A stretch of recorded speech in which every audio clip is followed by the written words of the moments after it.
Namaskar and very good evening to all. In the series of Education for Life, we have witnessed thought-provoking sessions with policymakers, academicians, and industry experts. We welcome the recent introduction of National Research Foundation Bill 2023 by Government of India.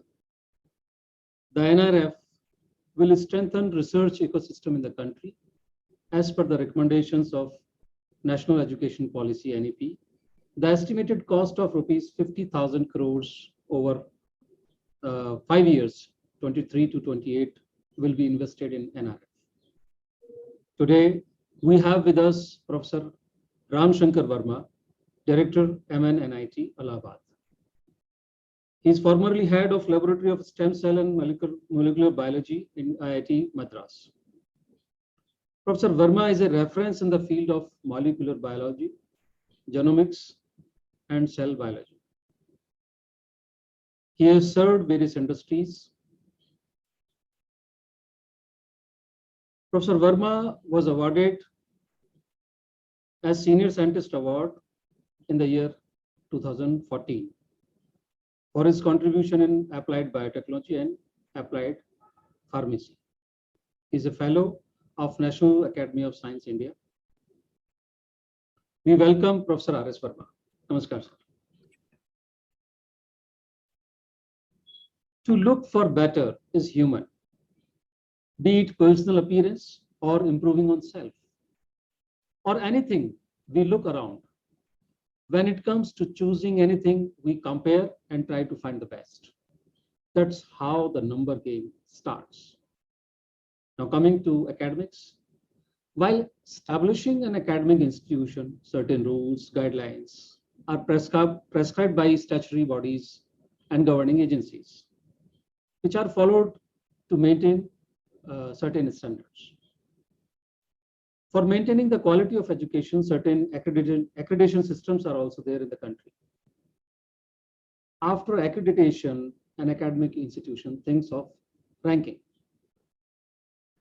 Professor Verma, the ranking system is oversimplified the complex nature of education. Orders tend to heavily focus on research output and international recognition, which may not align with the priorities of all students. Factors like teaching, quality, student support services, community engagement, and opportunities for practical experience. Additionally, ranking may favor large, wealthier institutions, potentially neglecting smaller universities or those with a specialized strength. If you can throw some light on the objective of ranking system, Professor Verma, over to you. Thank you, Puneet. And I'm very happy to be in your show.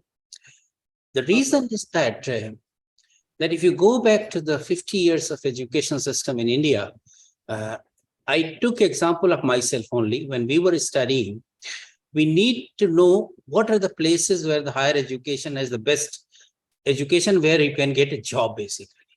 In 50 years down the line, the job was the priority. 50 years now, job is not the priority, but job giver is the priority now. And that's the main difference was here right now, before and now. Now, if you think about both things, how do we know that which institution or which institute is a good quality education provide to the students so that they can flourish there? Now, word of mouth was there 50 years back. You know that some people say, oh, this institute is very good. The discipline is very good. Teachers are very good. And the facilities at that time was also very good at that time. Nowadays, everything on your fingertip. You type which is the best institution in India, you'll find it. What is the best institution in India and different subject, you'll find it. So the ranking system and the quality of the work, you can find out by reading it through the internet process, whether then Google or where is a mobile or maybe tab or maybe computer. Now, why do we stick to these kind of ranking? Ranking provides basically affirmative things that if you go to that particular institution, you'll get the best of everything. So the ranking will give you that the quality of education is good there, the quality of the life is very good there, quality of a teacher has to be there, and after passing out from there, you have a better chance to get a whatever you deserve. Basically, if you're looking for a job, you'll get a job also. Opportunity will be there. You may not get a job, but opportunity will be there. They'll provide opportunity. And also, they will also teach you how to become entrepreneur in those areas. I can tell you one thing. There are so many rankings are there. Basically, NIRF is for India and QS for the world ranking, basically. Everybody was trying to get it in those kind of rat race. That we want to be top 100, some institution want to be top 50, some institution want to top 10, some institution competing with the 1, 2, 3, 4, 5, basically. So Indian perspective, the ranking gives you basically a kind of a gateway for a student to enter into the best education system. And that's what the initial stage is. So rightly said, Professor Verma, it's a gateway or a reference for students to find out what is appropriate for their dreams, fulfill their dreams, an institution which can help them to get an employment opportunity. In what way this university ranking system, be it international ranking, world ranking system, QS ranking, or NIRF, how do they affect academic responsibility, especially in globalized era? Okay, that's a very good question. Basically, academic ranking basically is the external pressure by which everybody has to go through. Now the institution has to go that pressure to be in ranking system. Now how the ranking is decided basically is also depend upon what are the subjects, how many subjects, how many branches you have, how many students, how many faculties, all things will decide it basically. But I will emphasize that the faculty student ratio is one of the best criteria in that one. So if you have enough number of faculties, I'll talk about the quality of faculties later on, but faculty ratio has to be in such a way that you can have eye-to-eye contact to the students and they can understand you and interact with you. Suppose if you have 50 students in a class, I think it's better teaching versus where we have 200 students in one classes, which is not good enough. So then you have to devise a system how to assess that information they are really getting it, and if they are really getting the information or not, how to do that. So it's a big challenge for the teacher to be part of that. So this is one thing, student ratio.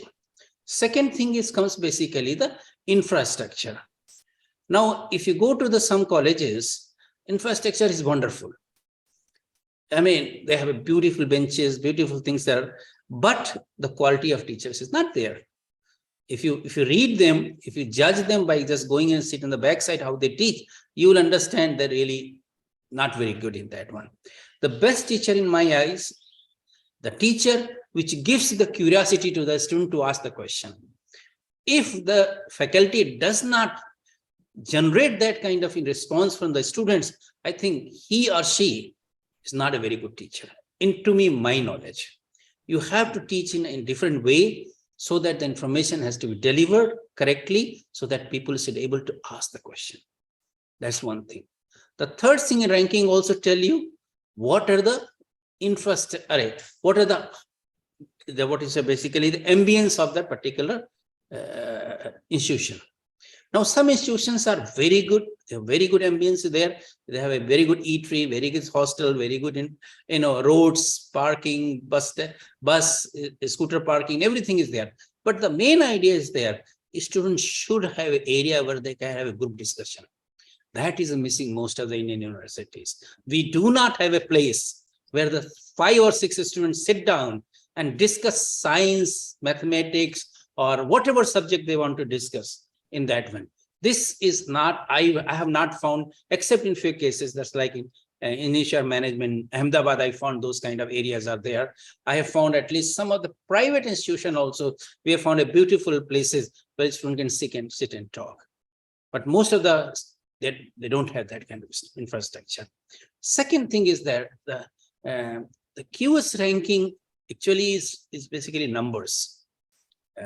And there are so many ways you can say. You can have a ranking in the subject. You can have a ranking in the placements. You can have the number of intake of students. You can have a ranking in terms of what is the output of the students, what are the industry they are putting, how many IPR is filing, patents are filing from that particular institution. All these things are rank wise is there. The best institution is that which has everything in that. We want to, QS ranking should give information or should prepare for a certain institution to have everything in such a way that few students should excel in that one. We cannot have 100 industry in one institution. We should have 1 or 2 industry which can be incubated and later become the greater in India. For me, this is my dream, that if I am able to contribute to somebody to make one particular industry which can compete globally. You talked about the global ranking kind of things. If you go to the Cambridge, Harvard, MIT, the atmosphere is important. Everywhere people talk about the science and other things in that one. People should engage in their dreams that how to improve their life and their fellow life when you pass out from there. So the government initiative for the NEP is that direction in that area. In my view, I can talk NIP in a detail later on also. Lastly, I think a decade before, there was a study related to learning through peer group. You raise the right question that we always focus on the classroom teaching learning process in the classroom or laboratories, but not the learning process which is permanent through leisure process. Sitting at a tea shop, discussing, deriving their own analogy, examples, correlating, learning through correlation. And this is really very important, and that is a permanent learning, and that further leads to inquisitive mind. And that is the ultimately objective of a good teacher, that a teacher should be good enough to generate curiosity. A curious mind will always lead a good life and whatever he or she is willing to do. So it is not merely preparing students to earn some CGPA and ultimately a good placement. It is basically training of mind. So training of mind cannot happen in a cocoon. It needs an open space where people can sit. And even in ancient Indian times, Gurukul system was there, where one-on-one learning system was there. And the first institution, which is home, where both the parents, rather 2:1, one student and 2 teachers are there, and they are grooming one student. So that is the right way. I think you have rightly said the faculty-student ratio is the first and foremost thing, then quality of teaching, which leads to a inquisitive mind, and then lastly, a place to discuss, open space where people can discuss with each other, with the peer group, and learn and evolve new things. So when it comes to a deciding factor, of course, ranking is the ultimate thing. But at certain times, we find that it may be a guiding force or it may be a misleading point. So what is the fine line between guiding and misleading? See, there is no fine line in define, basically. You have to create that fine line. That you have to cross that fine line. The first thing is come as foremost, I told you, the teacher is very important. Now, which teacher is good, which teacher is bad? See, no teacher is bad, but how he teaches, how it interpret, give you information to you, the way he speaks, the way he delivers the message is most important things. Just like if I want to say as a cell biologist, what is cell? So you have to define a cell in such a way that it should make an image on the students, that this is the cell which contains a lot of things in it, kind of thing. So you have to kind of visualize your teaching in students' mind. Then only you are successful. I'm giving you one example of thing. Just like I do a lot of work on stem cell biology. Now, somebody said, what is stem? Stem cell. So you have to teach them stem cell is basically primary cell, which give rise to the variety of cells. Now, what is a primary cell? People can ask. Primary cell is the cell which is mother of everything. Genesis is. So where it comes from? You have to tell that also. If it comes out, how it is made, this is what is the differentiate between this is a stem cell, which is a normal cell, or other cells? You have to explain that way. So you can tell that stem cell can make normal cell, but normal cell can make the stem cell. The stem cell can differentiate with variety of cells. Normal cell cannot variety of cell, but normal cell do divides. People can, if you are a good teacher, they'll like, oh, cancer cell also divide because they are normal cell. They also divide themselves. So you have to create a kind of atmosphere where the teacher, student, so start asking the questions. Now, the teacher is very important thing. Now, how to, in NAP, we talk about all the methodology, but very little has been given about the how to find a good teacher, how to create a good teacher. See, you cannot create. Teacher comes automatically. You have to recognize who is a good teacher, who is a bad teacher. Some of the students, some of the, you have seen a lot of coaching centers. He said, no, the math teacher is very good because he explained very nicely. But in the same colleges, if he teaches, he will not do that way. Now, there are two things are there in this, what I'm just said, incentive. In a coaching, they get extra incentive. In a normal, you don't get that extra incentive. But that's how you have to create atmosphere in the normal university. That you should not go to the coaching where the students can able to teach that. Now, my a good teacher creating, you require a very good research group, very good, vocational kind of laboratories where you show them that what is going on. Then the teacher who has done a good research, in my view, he can explain much better to the students. So teacher quality. Most of the colleges which are producing students, not very good teacher. Now how the teacher you can produce? Teacher has to go out and work in a different laboratories, different places, so he can gauge the knowledge from the various field, various areas. Suppose if I do a PhD from the very small area, definitely I should go to learn from the School of Excellence, just like IITs, NITs, or maybe in Institute of Sciences, maybe Bhabha Atomic Research Center, ISRO is there, DRDO is there. You should go and learn something. That's how and then we learn it, then you come back and say something to them. Then only you can develop a product-based teaching. That's what our aim is right now. Our government is trying that we should be entrepreneurial. The teacher without the research background cannot be entrepreneurial. Yes, you can be with a vocational training. Just like previously what happened in India, we have the business when the family business is there. If there is a Kumar who makes the pottery, his son will be pottery because he sees that how my father makes these things. He learned by watching it. Similarly, a teacher should also be exposed to those vocational training so that he can learn wherever his interest is there. If his interest is there, NEP policy is very good because 90% of the students, I am telling myself that in IT and NIT system, they come to JEE exam. They really work very hard to crack that thing. Now, in 4 or 5 years or 6 years, before going to the IT, they exhaust that learning process. What they learn basically is simple thing, MCQ, how to do the multiple choice questions. And that is not the teaching basically. This is the teaching to get into the system. But in 6 years is a very good time where your brain is free. You can learn much other things in a better way instead of doing that thing. So my suggestion would be there that we should strengthen our primary and secondary education system in a better way. Colleges and schools should be modified where we have not only the teaching, subject teaching, but some vocational teaching also should be there in that way. And so I can adding to your explanation, sir, apart from gauging a ranking of any academic institution, a student or parent must go and visit that institution and meet the faculty members, especially. If I think that can be that can be a way to decide that line. Right, in the beginning, you said that one needs to decide by his own.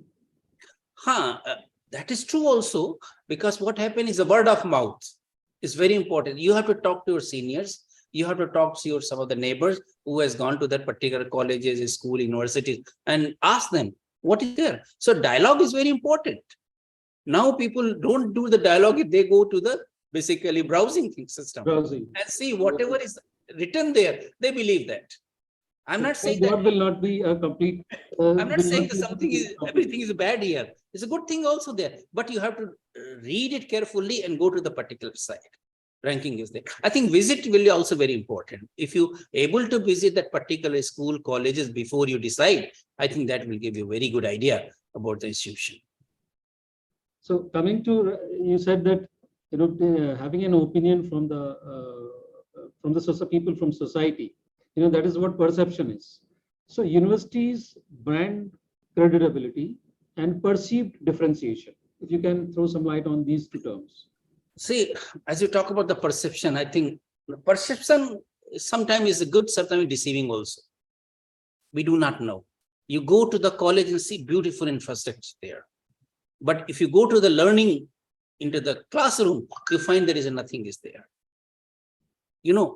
I don't want to name some institution, but there are institutions, if you enter into that, you come out with this institution with the highest grade pound. Everybody has a 8 CGPA. Whether you go as a second class, or the third class, or first class, everybody, 99% people come with a 4th generation. And they think that this CGPA will get you the job. Of course, it will get you some job in the beginning, but later on you cannot succeed. The knowledge you carry is very important. As you said, and knowledge comes, as I told in the discussion, is a very important thing. Microsoft, Bill Gates, he never passed high school. How wonderful program he has developed. Today in the morning, if you see the newspaper on Chinese, he failed 10 times in high school, but he's the biggest businessman in China right now. Of course, there are examples who has done a very good job. Narayan Murthy has done a very good education also and come back and develop those things. So that both examples are there. So what that means basically, education, it does not, industry does not need you good education. You experience how to develop it. And that comes with the talking, discussion, and perseverance. Basically. So knowledge, what is there in the mind after the classroom, and knowledge to produce something. Yeah. That is the key point. Yeah. Coming to ranking as global governance. Ranking of an institution impacts in a different manner, especially when it comes to funding, projects, consultancy. Lot many areas are there which are connected with the ranking. So ranking as a global governance. See, the basic is that if I find that I'm working in IT, if I write in a project, the chances of funding is much more. So they know that your selection happened in that particular university based on your qualification and experience, which is they have judged already. So it is very easy for the funding agency to see your project that it is going to be more viable and you will produce something. Whereas a person where the ranking is very low, when you write any project, they think, oh, it's coming from that, it doesn't have any ranking. So definitely the funding agency looks also the similar kind of things. That which college you are going, who is applying, where applying, what is it, instead of looking at the particular project also. They do look it. I'm not saying, but they also see whether that if I fund you, whether you're able to carry out there or not. The infrastructure is there or not. That is very important. And once you write from ISC, NITs, or maybe triple ITs, and good institution, always you'll get it.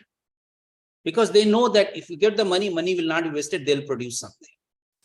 So this is the one thing the ranking gives you a perception to the funding agency and to the other people also. Yes, if I get a job in IT, I think wonderful. Everybody is proud of. But you have to sustain also. The main thing is that getting a job, getting an industry, opening industry, how you sustain that industry, that's where the brain start working. That you have to sustain that model. Just suppose I am a teacher, how to, get more and more new information so I can pass on to the student. If I become an entrepreneur, how much technology we develop one slowly so I can give a good product. That thing is a very important thing. And that's what the ranking is important, because you get a training from those universities. If I if I expose to the MIT, where a lot of people, entrepreneurs are there, they talk science, they talk different things, definitely your brain is going to be diverted in that areas. So yes, you agree that it impacts a lot. Yes, ranking impacts a lot. Yes. Definitely, no doubt about it. But the reason is that we should not go rat race about this thing.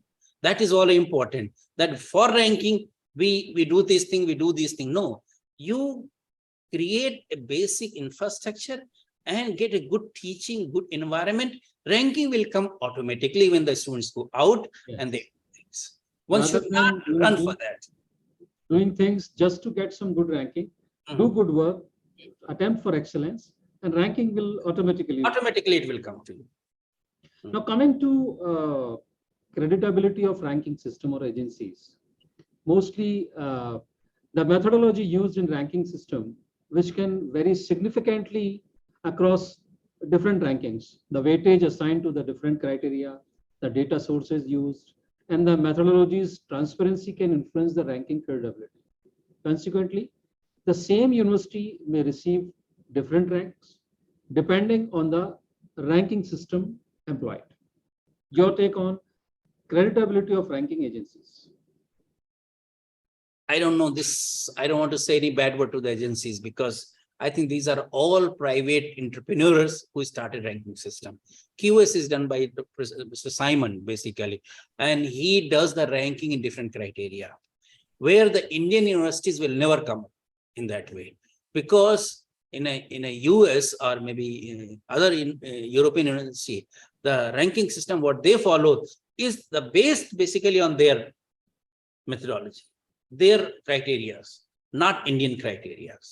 So QS rank is very, very difficult to get top 100 because his criteria is very different.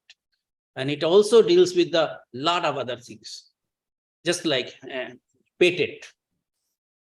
Patent is one of the criteria. If you say at the Harvard University or Yale University or maybe MIT, I mean, they have thousands of patent.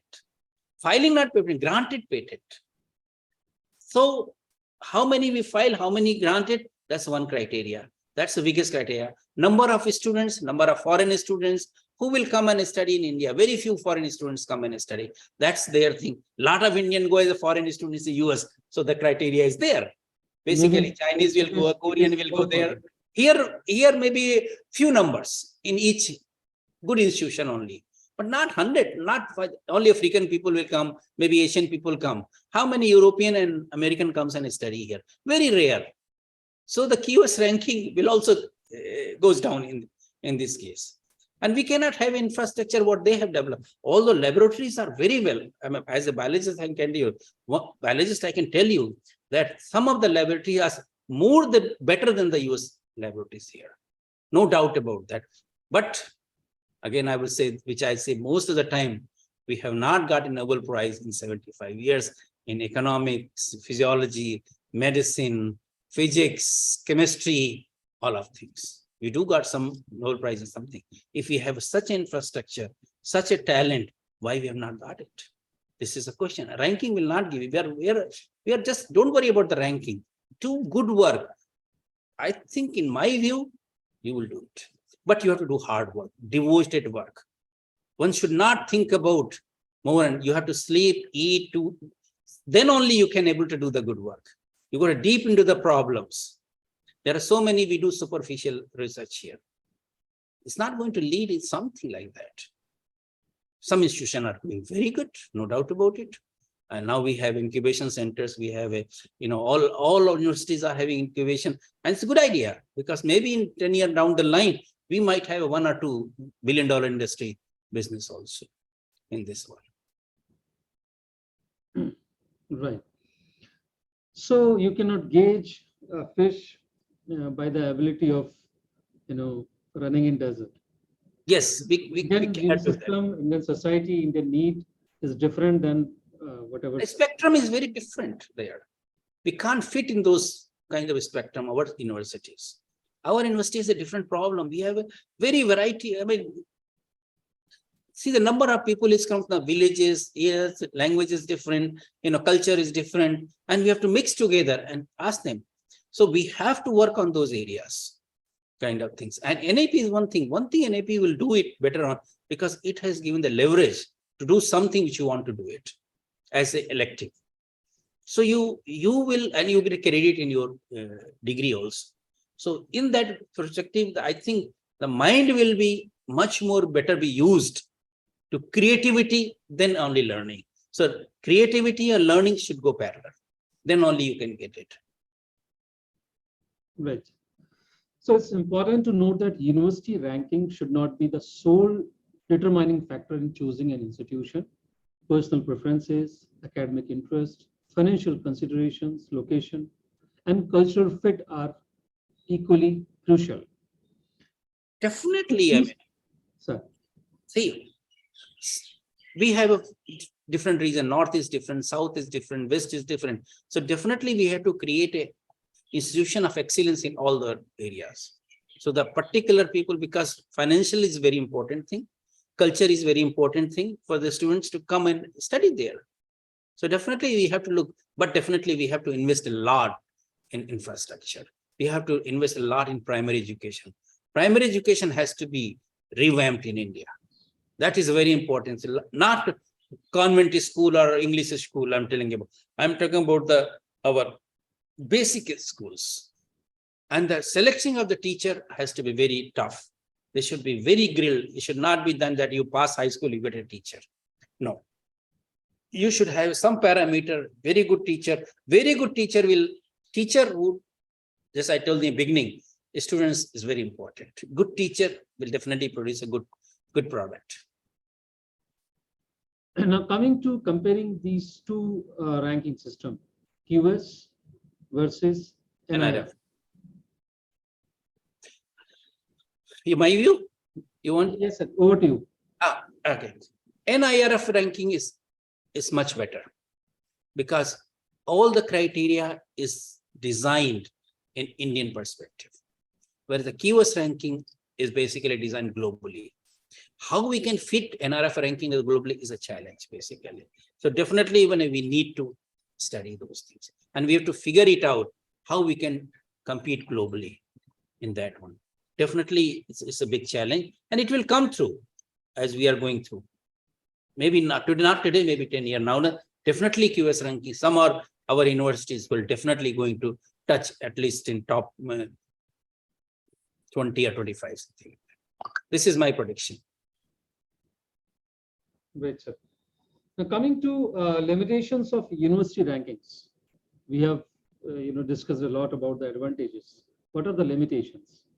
I think accreditation is a very important thing for any university to get ranking. If you do accreditation, academic evaluation, time to time, maybe in a 6 month, year, course curriculum revision with experts. I think these are the, if you keep periodically, I think you are going to improve the ranking. So this is very important. Accreditation will give you idea about what is we are lacking, because sometimes we think that we are perfect, but other people should come and inspect you and tell you what is the problem there. Similarly, this kind of academic evaluation. I think our lab is good. We are doing good research. We are doing good science, but other people say that they should come and see what you are missing in that. What is the idea? Because this is a very good thing that in the beginning, interactive has to be there. You should call few eminent people of your area, get the things done, get the accreditation every year, or maybe every second year, something like that. Of course, it's expensive. The government should also subsidize the accreditation process also, so that you can get more interaction, because accreditation, a lot of faculty goes from the different places. They'll take different views, and also the this academic evaluation is very important. And for ambience environment, we require architect, designer. That we are missing in most of the universities and things. We don't consider that interior design and horticulture and also architect is very important for that. See, visual thing is very important. If your building is good from the outside, 10% students always attracted to that. And if you go inside, if the ambience is very good, the presentation is good, you develop that and yes, I'm going to study here.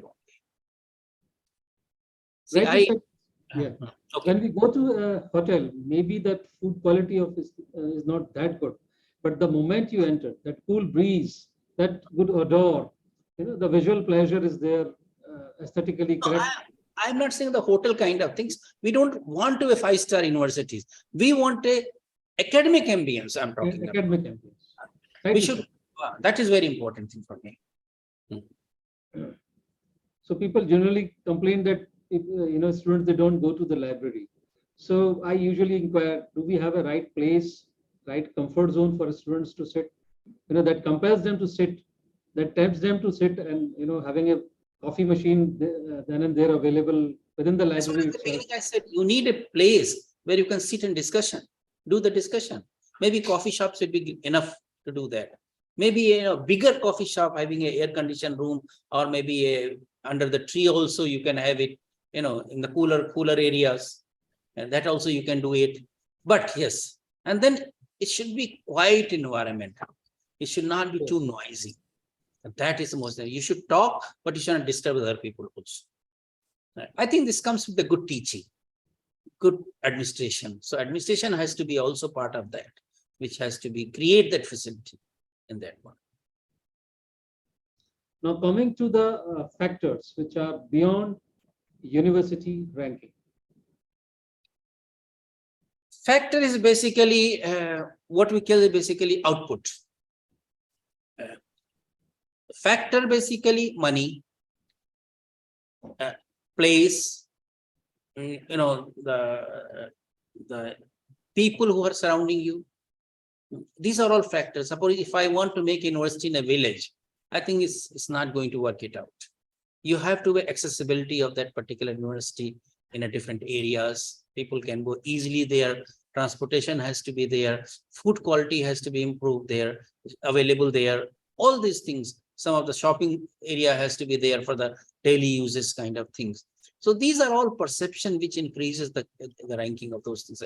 Accessibility, the requirement. Just like you need to have delivery, just like a chemical delivery. So you can deliver in 1 day or 2 days, something like that if required. Machinery tools delivery. So infrastructure is very important. And the government is doing that. I'm not saying every village is now connected with the roads, electricity is there. So I think sometimes we need to have a campus is very important. You need to have a separate campus for the universities. It should not be boundary wall, something should not be there. Everybody should get access to that. But yes, calm, quiet atmosphere, good, knowledgeable teachers, good infrastructure, available resources. I think that will make the university much better.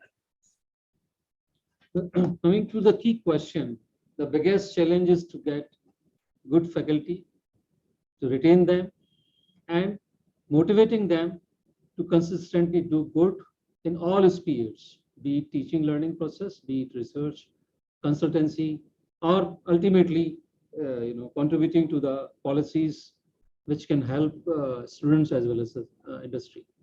I think one thing I have learned as administrator here, that when we give an appointment letter, we don't define what is their we expect from them.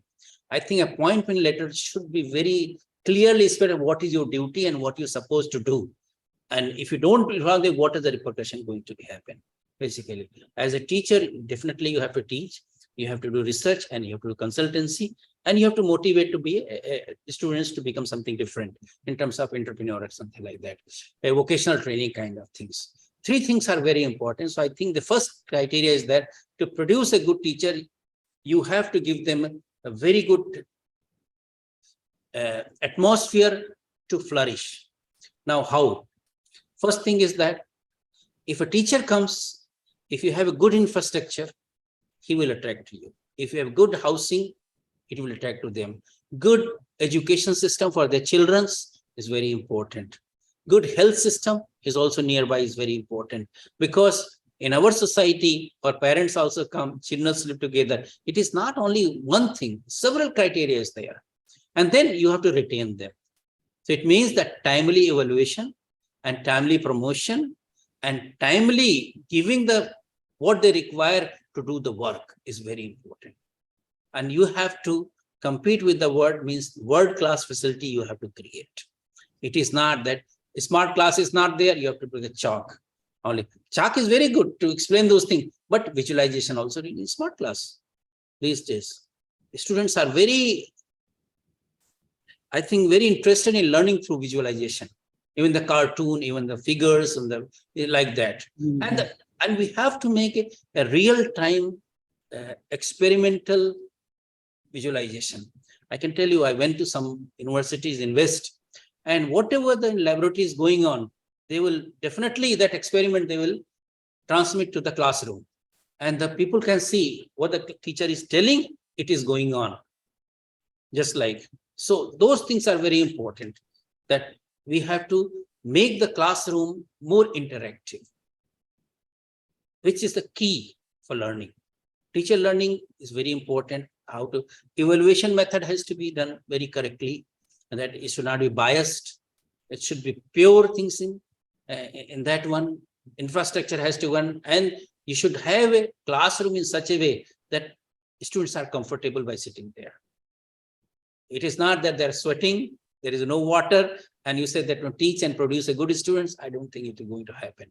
Now we require, depending upon the places, you require a good ambience for students to sit there and learn those things. So that is also very important, because our society is very different.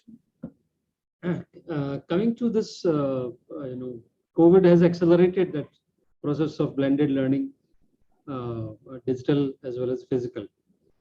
So when it comes to laboratory work, still we need to explore many ways to create virtual laboratories. So do you think that concept of virtual laboratory will be as effective as a physical laboratory? If you think maybe the honest experience, 50% they are effective. They're not effective 100%. Because if you see with your own eyes in front of your desk what is going on, it's much more better than learning on the screen. So even we can connect to the very good laboratory in the world by virtual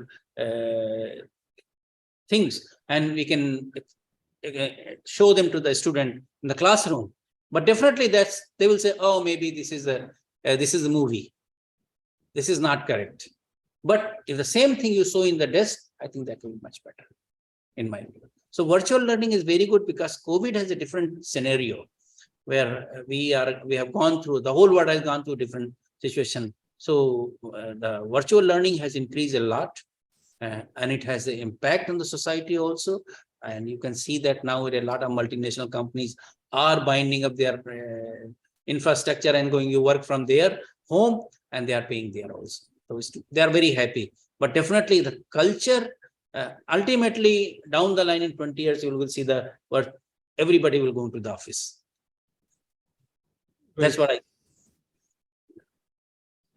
So now coming back to the point that ultimately whatever we are doing in an academic institution, it is to serve society. Yes. But somehow, a personal experience, there's institutions out of India, evolved universities, especially in the US, they have reduced their boundary walls. There is hardly any differentiation from the society as well as the institution. They have no idea when they have merged together. But when it comes to an Indian perspective, especially research institutions, they have created a big boundary walls. Whatever they are doing, it is very out of the world thing, very elite, exclusive.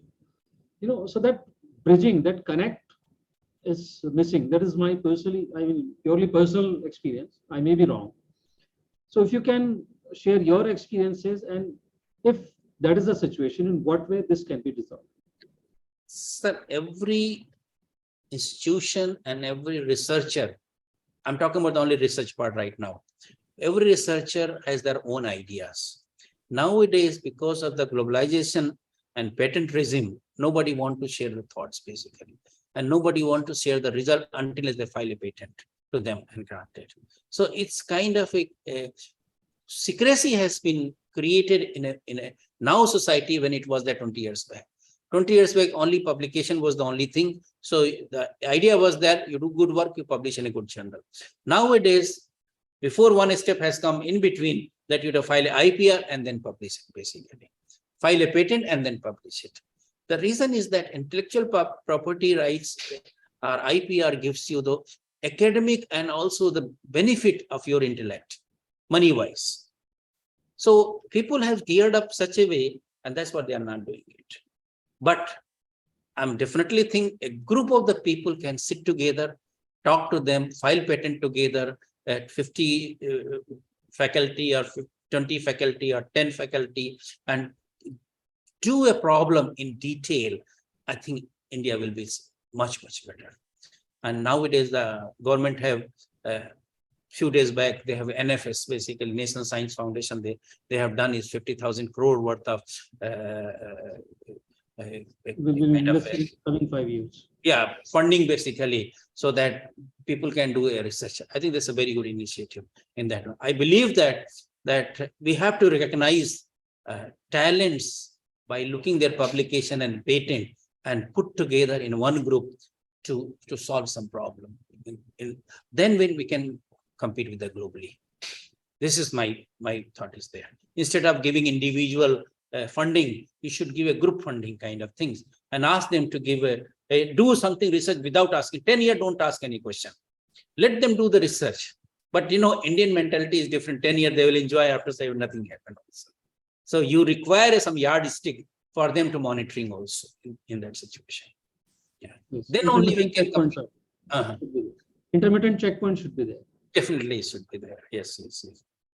So coming to the gap between industry and academic institutions, be it curriculum or be it hands-on skills, whatever we impart in an academic institution. I'm not talking about few institutions, they are at par with the industry needs. But generally, in general, especially in the university system, where a government university is an affiliating body, and it has been observed that 5 years, 7 years, 10 years, they don't upgrade their curriculum.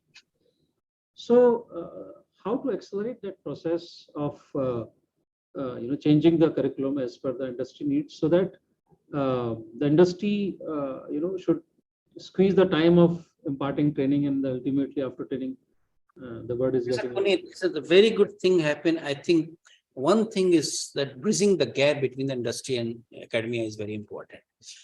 I work in the industry, and I tell you, we did a lot of academic people came and they wanted to, but we don't have trust each other.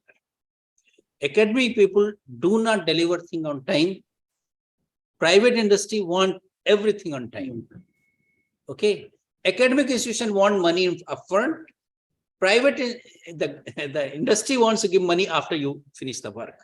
So this is the biggest, problem, industry versus academics. Because there is no trust in between, and industry will not spend money until they gain something. Even if you give the money in advance, they want everything we done in that particular money also. Because sometimes researchers do their own way. They're philosopher. Researcher is the philosophy, where you have to learn, do the things, change it, and keep doing it. Then only get a good product. But industry want ready-made project within its time period. Sometimes it's not possible, basically. Now think about what happened. A time-bound activity. What happened in Titan? Okay, this guy did not follow the rules correctly. 1 or 2 times he was successful because there was no load bearing or stress. The metal can sustain in 2 dive. 3rd dive, the metal did not sustain that pressure and it burst. So you need to evolve basically a research and capability for 10 times basically. That's what reproducibility is there, that you reproduce in such a way that it should not go to the waste once you develop any theory. That's the most important thing. So industry and academics. And one thing is that academicians should also listen to the industry people also. They should also produce the person what they require. So main gap is there. They want ready-made people in 2 years. And academics want, okay, we'll take 2 years, but we need some money for other also. So they will take it, if we sponsored some of the MTech projects of 2 years. They'll take 10 students, says that's enough for me, we are not going to do that. So there is a no long-term bind between the industry and academics. It's very fragile. Whatever industry doing the research is also not very good, because they are doing the research to do only the outsourcing. Most of the biotech company I know, they are doing outsourcing work basically as a research input, but not the real one. So I would like to see that some product has to become, which can be, again, I use the multi-billion-dollar industry has to be developed in such a way by doing the good work. So there is industry gap is there. Curriculum has to be revised. The industry should tell what curriculum has to be there. You may not produce for them only, but you for globally also you can think about that. The curriculum should be there that after passing that, you should not only particular industry, but other industry can also be there. So you should have those kind of academic orientation or syllabus to be done. And the biggest question, last and biggest question, we work to earn for survival and to make our life comfortable. When it comes to teaching, if we compare it with the other jobs, be it Indian context with corporate as well as teaching, or teaching in the universities out of India, the remuneration, the packages, the honorarium is, there is a huge gap. There are limitations to the government to extend, as per the rule of grade pays. In what way, an honorarium of a teacher can be, increased without, making much of the glitches with the policies? There are two different ways to do that. As you told in the beginning, the teacher has to do research and consultancy. So the consultancy, if it does something, people get a lot of money, because some parts you get your own salary after paying the taxes, but sometimes goes to the institution for developing infrastructure because you are using the facility. In research components, there is an overhead components there, which university take. Some of the institutions, just like IT, they give some percent to the back to the PI, principal investigator, so that he can travel, he can buy the books, he can do some laser work also, publish the paper. So these kind of additive advantages are there. Definitely is that nowhere in the world teachers are paid handsomely. Whether you go to US or Europe or China, everywhere is like that. Teachers are the backbone for the society to produce the students to do the work. So those who come in the profession, basically, they should not work for money. They should work comfortable life, so that the children can get education.